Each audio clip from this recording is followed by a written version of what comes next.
From tuition to trade school, Georgia's Path to College 529 plan is turning small savings into big opportunities and new rules, making it more flexible than ever. Bethany Whetzel, with the State Treasurer Program Director, joins us now to explain how. Bethany, welcome to the show. Welcome back to the show. Thank you. Great to be here. All right. For families who've never looked into a 529 plan before, how would you explain it to them in simple terms?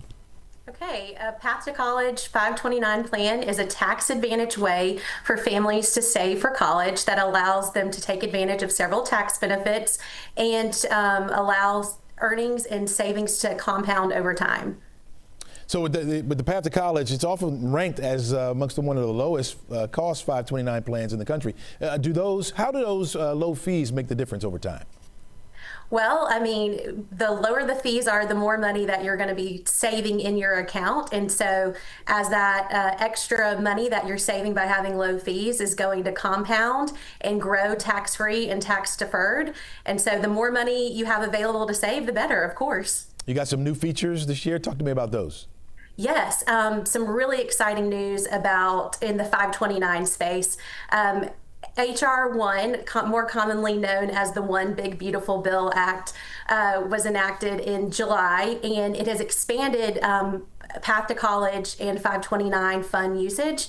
Specifically, and kind of most excitingly, K through 12 expenditures have expanded to include educational therapies for individuals with disabilities, such as occupational therapy and speech therapy. It can now be used for tutoring outside the home, educational classes outside school and home, and for standardized tests such as AP exams, SAT, and the ACT. And then additionally, it expanded the use to include expenses for credentialing programs. So now licensing fees or credentialing programs, anywhere from getting a forklift certification to getting a CPA license, those funds can be used to help maintain or gain that credential. And then going back to the K through 12 expansion, starting January 1st of 2026, now tuition will increase to $20,000, where you can use $20,000 on K through 12 expenses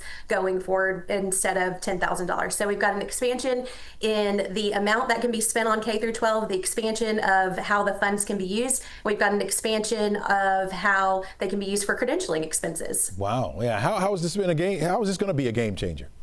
So I think for Georgia families, it's going to be a game changer in that I think typically savers who were saving for K through 12 were those who were going to private school. And now with the additional uses for those funds, now those individuals that have students that are going to public schools will be able to use those funds for additional items. So it just really broadens what can be used from tuition and really is a game changer for families who want to seek additional educational opportunities in K through 12 for their loved one. All right, you got a student that decides they're not going to college. What are some of the options for that money? Well, that's okay. So one, Path to College expenses or 529 funds can be used not just for college or the traditional 4-year or graduate school, but they can be used for vocational school, for apprenticeship programs, and also for technical school. But if someone chooses not to pursue a post-secondary option, the funds can be transferred to another beneficiary. I have a friend who had a Path to College account and she had funds left over and she was able to transfer those to her daughter when she was born, so that's great. Funds can be used by a sibling to pay off student loan debt, and funds can be used to roll over to a Roth IRA established for the beneficiary. So there's lots of options if someone doesn't use those funds. And then, of course, an individual can always just withdraw the funds, but there will be tax implications if they're not used for those other disbursements. Yeah, sounds like a win-win. Sounds like a win-win. We got to get the word out to people, right? Exactly. All right, Bethany, thanks so much for joining us. Really appreciate it.